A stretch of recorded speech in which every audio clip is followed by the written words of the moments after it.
우리는 삶이 점점 힘겨워지는 그런 시대를 살아가고 있습니다. 불투명한 그런 미래 때문에 또 다들 불안한 마음도 많이 가지고 있습니다. 내일 내 직장은 어떻게 될지, 내일 내가 하고 있는 사업은 어떻게 될지, 내일 또 내 건강은 어떻게 될지, 아무 생각 없어 보이는 우리 남편들도, 아무 감정 없어 보이는 우리 아버지들도 표현을 안 해서 그렇지 다들 불안하기는 매 한 가지입니다. 나까지 불안하다라고 이야기하면 아이들도 불안해할까봐, 아내들도 불안해할까봐 그냥 덤덤한 척 하면서 살아가고 그렇지 모든 아버지들, 모든 남편들도 불안하기는 마찬가지입니다. 30대가 가장 불안한 날은 카드 명세서가 날아오는 날이라고 합니다. 40대가 가장 불안한 날은 건강검진 받으러 가는 날. 50대가 가장 불안한 날은 아내가 콩국 끓이는 날. 60대가 가장 불안한 날은 이사하는 날. 나만 두고 갈까봐 강아지를 끝까지 안고 있는다라고 이야기합니다. 그리고 70대가 불안한 날은 어느 날 갑자기 아내가 우리 같이 등산 갈까? 라고 하면 산에 버리고 올까봐 두렵다고 합니다. 인사 나누시겠습니다. 너무 불안해하지 마세요. 너무 불안해하지 마세요. 우리가 불안해하지 말라고 또 이렇게 말은 하지만 사실 옆에서 지켜보고 있는 아내도 불안하기는 마찬가지입니다. 아직은 괜찮지만 집에만 있기가 또 마음이 편하지를 않습니다. 그래서 아내들도 불안한 마음에 이것저것 배웁니다. 남편 퇴직하면 어떻게 하지? 남편이 중간에 일 그만두면 어떻게 하지? 그러다 보니까 이것저것 배우는 것도 참 많습니다. 빵도 굽다가 커피도 내리다가 조리사 자격증도 땄다가 미용 자격증도 땄다가 공인중개사 시험 공부도 하다가 상담사 시험 공부도 하다가 남편이 지금은 이렇게 건강하지만 언제 어떻게 될지 모른다는 불안감 때문에 따놓은 자격증도 여러 개입니다. 남편은 또 그 마음도 모르는데 쓸데없는 짓만 하고 다닌다고 쓸데없는 짓만 하나더라도 좀 제대로 좀 하라고 늘 타박하기가 일쑤입니다. 그런데 사실 이렇게 아버지도 불안하고 아내도 불안하지만 이 시대 가운데 가장 불안한 사람은 그 누구보다 우리들의 자녀일 것 같습니다. 우리의 청년들, 우리 청소년들이 더욱 불안할 것 같습니다. 사실 우리는 우리 자녀들에게 왜 꿈이 없냐라고 이야기하지만 우리 자녀들은 사실 꿈꿀 만한 형편이 되지가 못합니다. 소박한 꿈을 이야기하면 아이고 그것도 꿈이냐고 구박을 하고 너무 큰 꿈을 이야기하면 너는 현실도 모른다라고 현실 좀 알라고 라고 타박을 합니다. 막상 사회에 나와서 열심히 한번 살아보려고 해도 좁은 진학의 문 앞에서 또 좌절하게 되고요. 더 좁은 취업의 문 앞에서 또 한번 좌절을 합니다. 상대적 박탈감도 이루 말할 수가 없습니다. 출발선인 다른 친구들 때문에 또 낙심되고 정직하게만 살아오신 부모님이 때로는 원망스럽기도 합니다. 부모님은 왜 결혼을 안 하냐고 왜 결혼을 안 하냐고 자꾸 이야기하는데 아무 말도 못하는 형편 때문에 못한다고 아무 말도 못하는 우리 아들 딸들은 더 마음이 답답하기만 합니다. 그래서 우리 부모님들은 안타까운 마음에 그리고 안쓰러운 마음에 항상 내 기도보다 우리 자녀의 기도가 먼저 나옵니다. 진학의 문이 열리기를 기도해 줄 수밖에 없고 취업의 문이 열리기를 기도해 줄 수밖에 없고 인생의 만남의 축복을 가져서 믿음의 배우자 만나기를 그렇게 기도해 줄 수밖에 없습니다. 나처럼 이렇게 힘들고 고생스러운 길이 아니라 좀 평탄하고 좋은 길만 걸었으면 하는 것이 모든 부모들의 마음입니다. 그런데 우리에게는 이것 말고 또 하나 우리 아이들이 꼭 길만 걸었으면 하는 이 기도의 제목 말고 또 하나 우리가 꼭 놓치지 말아야 될 기도의 제목이 하나가 있습니다. 그것이 1절의 말씀입니다. 1절의 말씀 같이 한번 읽겠습니다. 1절입니다. 내 아들아, 그러므로 너는 그리스도 예수 안에 있는 은혜 가운데서 강하고. 우리는 세상이 더욱 살기 좋아지고 범죄가 사라지며 평화로운 그런 세상으로 변화되기를 우리는 항상 기도해야 됩니다. 하지만 더불어서 우리는 오늘 사도 바울이 자신의 영적 아들인 디모데에게 이렇게 편지를 하고 있듯이 내 자녀가 강하여지기도 기도를 해야 됩니다. 세상이 부조리하고 세상이 불공평해서 우리가 살아가기 힘들고 불안한 건 맞습니다. 세상이 각박하고요, 자기밖에 모르고요, 가진 사람이 더 가지려고 해서 살기 힘든 건 맞습니다. 그래서 우리는 앞으로도 이 사회와 이 세상을 우리는 변화시켜 나가야 되고 더 살기 좋은 세상으로 만들어 가야 됩니다. 하지만 더불어서 세상만 탈 것이 아니라 더불어서 우리 자녀들도 강하여져 가야 한다는 겁니다. 부조리한 세상, 불평한 세상 앞에서 그 원망하며 주저앉아 있는 것이 아니라 우리 자녀들이 더 강해지기를 우리는 기도를 해야 됩니다. 그래서 그런 문제도 뛰어넘고 세상을 변화시켜 나갈 수 있을 만큼 그런 강한 자녀가 되기를 격려하며 또한 우리는 기도해 줘야 됩니다. 오늘 본문에 나오고 있는 이 사도 바울의 상황은 우리가 겪고 있는 이 세상의 상황보다 더 처참합니다. 바울은 복음을 전하다가 체포가 되어서 두 번째로 로마 감옥에 수감되어 있습니다. 1차 때도 감옥에 갇혀 있긴 했지만 그때는 가택연금 형태였기 때문에 죄수의 신분이지만 그래도 손님들을 자유롭게 맞이할 수 있었고 복음을 전할 수도 있었습니다. 그런데 이번에는 2차 수감, 이번에는 상황이 완전 다릅니다. 일반 죄수들하고 똑같이 감옥에 갇혀서 사슬에 매인받은 상태입니다. 추운 감옥 안에서 몸은 점점 쇠약해져 가고 있습니다. 더욱 마음을 힘들게 하는 것은 지난번에도 제가 오늘 본문을 살펴보면서 말씀드렸듯이 동역자들이 바울을 떠나가고 있다는 겁니다. 1장 15절 아시아에 있는 모든 사람이 나를 버린 이 일을 내가 아나니 그 중에는 부겔로와 허모게네도 있느니라. 너무나 힘든 상황이라는 겁니다. 그렇다면 이제 이 바울을 이어서 사역을 감당하게 될 이 디모데의 상황은 괜찮은가? 바울이 순교하고 나면 로마의 핍박이 그럼 줄어들까요? 아유, 그래도 바울 죽었는데 이제 살살 좀 하자 라고 이야기할까요? 기독교에 대한 반응은 조금씩 호의적으로 바뀌어 갈까요? 영원할 것만 같은 그런 동료들의 배신, 떠나감, 함께 찬양하고 예배하고 전도하던 사람들의 공격, 디모데에게는 멈출까요? 거기다가 교회 안으로는 거짓 교사들의 가르침으로 인한 혼란이 점점 가중되고 있습니다. 연약한 디모데가 감당하기는 너무 힘듭니다. 이러한 상황 속에서 영적 아버지인 바울이 영적 아들인 디모데에게 편지를 보내고 있는 겁니다. 그리고 기도해주고 있는 겁니다. 하나님이 너의 앞길 지켜줄 거야. 하나님이 로마로부터 너를 안전하게 보호해 줄 거야. 하나님께서 너의 가는 길을 완벽하게 완전한 길로 선한 길로 인도해 가실 거야. 아무 걱정하지 마 라고 이야기하고 있는 것이 아니라 내 아들아, 그러므로 너는 강하여져야 한다 라고 편지를 보내고 있다는 겁니다. 다 잘 될 거야. 괜찮아. 힘내가 아니라 내 아들아, 그러므로 너는 강하여져야 한다. 세상은 점점 더 악해져 가지만 네가 먼저 강해져야 한다는 겁니다. 세상은 점점 더 살기 어렵지만 네가 먼저 강해져야 한다. 세상은 여전히 너를 버릴 거지만 너는 더 강해져야 한다. 상황이 나아지기만을 기다리지 말고 네가 먼저 강해져야 된다 라고 편지 보내고 있는 겁니다. 아버지 된 우리가 아버지 된 마음으로 모든 상황을 하나님께서 정리해 주시고 역사해 주시고 길을 열어 주시기를 우리가 기도해야 되지만 더불어서 우리는 우리 자녀들이 믿음 안에서 더 강해지기를 권면하며 기도하며 응원해야 된다는 겁니다. 내 아들아, 그러므로 너는 더 강해져야 한다.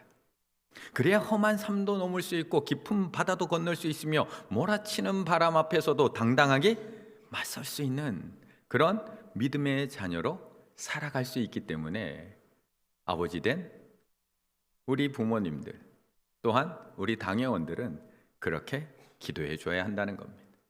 로마의 핍박 속에서 신앙을 지켜나갈 수 있는 강한 믿음, 모든 사람들이 다 나를 떠나버리고는 상황 속에서도 주님의 길을 따라갈 수 있는 그 강한 믿음, 세상 유혹 속에서도 끝까지 진리를 지켜나갈 수 있는 그 힘과 능력을 가질 수 있도록 우리 당회가 기도해야 될 줄로 믿습니다. 1절을 한 번 더 읽어볼까요? 1절 다시 한번 빨간 부분을 조금 더 강조하면서 또 한번 읽어보겠습니다. 시작. 내 아들아, 그러므로 너는 그리스도 예수 안에 있는 은혜 가운데서 강하고.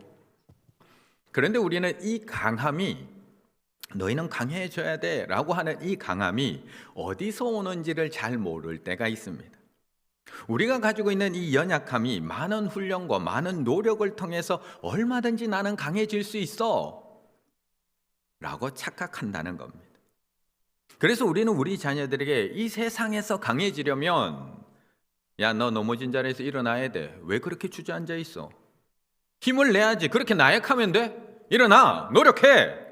그렇게 나약해서 이 세상에서 어떻게 살아가겠어? 입 꽉 깨물고 주먹에 콱 힘주고 이렇게 우리는 말을 합니다. 그런데 도대체 우리의 강함은 어디서 오는 걸까요? 어디서 오는 걸까? 우리는 사사기에 나오는 삼손에 대해서 너무 잘 알고 있습니다. 그리고 어렸을 때부터 교회 학교에서 참 많이 듣고 배웁니다. 삼손은 아주 힘이 센 사람이었다고. 얼마나 힘이 셌던지 맨손으로 사자를 찢어 죽입니다. 한밤중에 성문 두 짝을 어깨에다 메고 산 꼭대기까지 걸어 올라가는 사람, 요 300마리를 잡아서 블레셋 사람들에게 밭에다가 풀어서 불을 질러버린 사람, 나귀 턱뼈로 블레셋 사람 몇 명요? 1000명을 죽여버린 강한 사람. 그래서 사람들은 궁금했습니다. 그의 힘의 근원이 도대체 어디인지가 궁금했습니다. 도대체 저 사람의 강함은 어디서 나오는 걸까? 그래서 들릴라를 통해서 그의 강함의 근원이 어딘지를 찾기 시작을 합니다. 그리고 그 사람의 강함, 머리카락에서 나온다는 것을 알게 됩니다. 결국 삼손이 잠든 사이 그의 머리카락을 잘라버리게 됩니다. 그래서 지금도 사람들은 삼손의 강함이 머리카락에 있다라고 우리는 생각하며 살아갑니다. 그 머리카락으로부터 하나님의 강함이 나온다고 착각합니다. 머리카락이 잘려서 힘을 잃었다고 생각합니다. 그런데 우리가 너무나 잘 알고 있듯이 사사기 13장 25절 삼손이 태어난 이후에 이렇게 기록되어 있습니다. 소다와 에스다올 사이 마하네단에서 여호와의 영이 그를 움직이기 시작하였더라. 그렇게 태어난 삼손이 하나님의 능력을 행하는 장아리들마다 어떤 표현이 함께 반복되고 있느냐? 이렇게 반복되고 있습니다. 여호와의 영이 삼손에게 강하게 임하니, 여호와의 영이 삼손에게 갑자기 임하시매, 여호와의 영이 삼손에게 갑자기 임하시매. 그가 능력을 나타내는 자리들마다 여호와의 영이 그와 함께하고 그에게 능력으로 함께했다는 것을 끊임없이 반복적으로 이야기해 주다가 그의 머리카락이 잘린 직후 어떻게 말씀이 이어지느냐. 16장 20절 들릴라가 이르되 삼손이여 블레셋 사람이 당신에게 들어닥쳤느니라 하니 삼손이 잠을 깨며 이르기를 내가 종과 같이 나가서 몸을 떨치리라 하였으나 여호와께서 이미 자기를 떠나신 줄을 깨닫지 못하였더라. 우리는 우리의 강함이 어떤 노력과 어떤 훈련과 어떤 조건에서 나온다고 착각하며 살아갑니다. 그리고 그 조건을 충족시키기 위해서 수많은 노력을 합니다. 그래서 우리 자녀들에게도 그렇게 얘기합니다. 넌 이것만 갖추면 돼. 너는 이것만 준비하면 돼. 너는 더 강해질 수 있어. 넌 이것만 채우고 이것만 보완하면 너의 부족한 부분에 이런 부분이 있지만 넌 얼마든지 더 강해질 수 있어. 너 이것만 기르면 어디 가도 절대 지지 않아 라고 우리는 이야기해 줍니다. 그런데 오늘 본문에 나오고 있는 이 1절에 나오고 있는 강하고라는 단어는 엔디나무, 권능을 부여하다, 활력을 불어넣다. 내가 강하여진다가 아니라 권능을 부여하다, 활력을 불어넣다. 하나님께서 주시는 힘임을, 그 강함의 원천은 디모데 자신 스스로에게 있는 것이 아니라 외부로부터 주어지는 강함이라는 것을 말씀하고 있다는 겁니다. 내가 스스로 강해진다라고 애쓰고 훈련한다고 되는 것이 아니라 오직 예수 그리스도 안에 있는, 오직 그리스도 예수 안에 있는 은혜 가운데 주어지는 권능과 활력임을 말씀하고 있다는 겁니다. 오늘 이 편지를 보내고 있는 바울은 이 사실을 몸소 깨달은 사람입니다. 혈통적으로, 가문적으로, 지식적으로 그는 더 강해지기 위해서 다 갖춘 사람이었습니다. 하지만 그는 이 세상 속에 나와서 자기가 얼마나 연약한 사람인지를 처절하게 깨달았던 사람입니다. 하지만 그렇게 처절하게 깨닫는 순간 하나님의 권능이 임하고 하나님께서 활력을 불어넣으실 때 연약한 자신이 얼마나 강해질 수 있는지를 깨달았던 사람. 그래서 바울은 하나님의 권능이 부어지실 때 곳곳마다 놀라운 역사들을 경험하는 겁니다. 하나님이 권능을 부어주실 때 루스드라에서 안전뱅이가 일어나는 사건을 경험하고 빌립보에서 점치는 귀신의 여종이 떠나가는 일을 경험하고 빌립보 감옥에 갇혔을 때도 큰 지진으로 감옥에서 벗어나고 두란노에서는 자신이 수건과 앞치마가 변등자에게 얹어졌을 때 그 병과 악기가 떠나는 놀라운 일들을 경험하게 됩니다.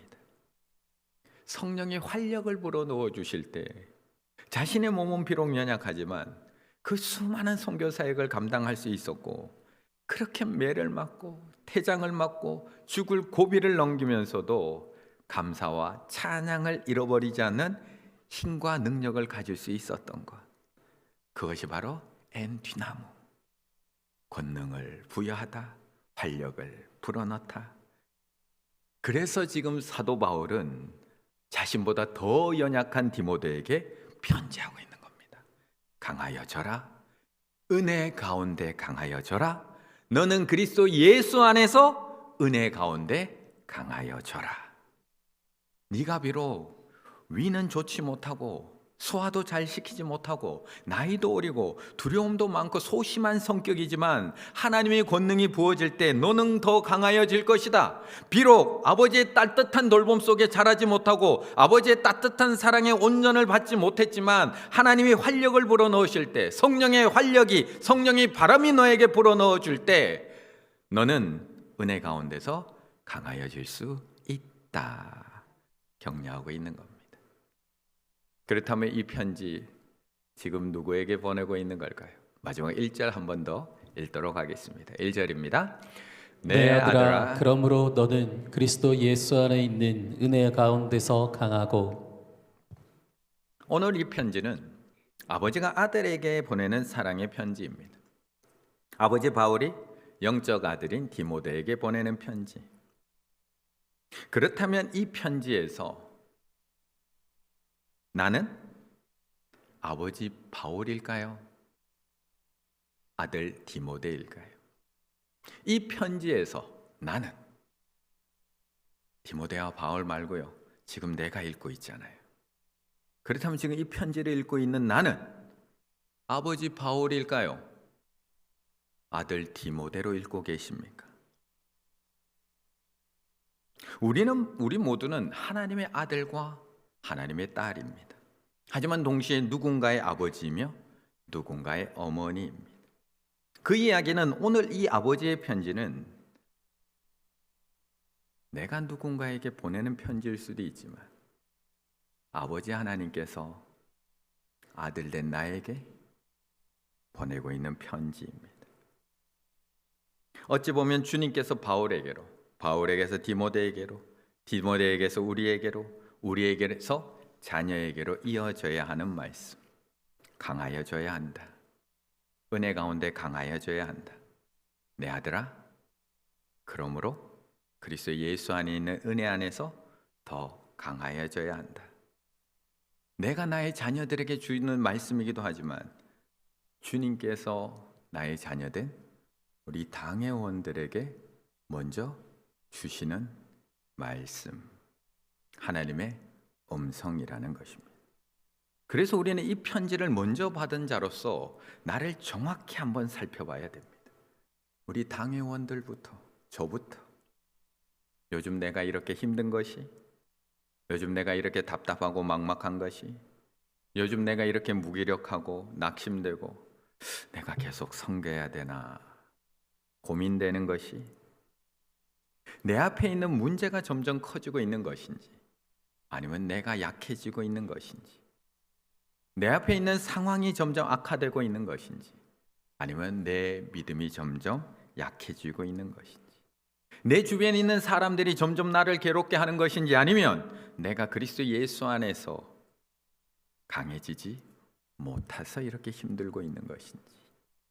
사람들은 이야기합니다. 많은 사람들이 먹는 건 똑같은데 자꾸 살이 찐다고. 나 예전만큼 안 먹는다고. 요즘 하루에 한 끼 먹는다고. 그런데 자꾸 살이 쪄요. 자꾸 살이 쪄요. 제 아내가 늘 노래를 부릅니다. 나 한 끼만 먹는데 왜 이렇게 살이 찔까? 살이 찔까? 나는 풀만 먹는데 왜 자꾸 살이 찔까? 그럼 제가 늘 해주는 말이 있습니다. 코끼리도 풀만 먹는다고. 코끼리도 풀만 먹는데 그렇게 살아간다고? 먹는 것이 똑같은데 살이 찌는 것은 나이가 들어가는 우리가 기초 대사량이 줄어듭니다.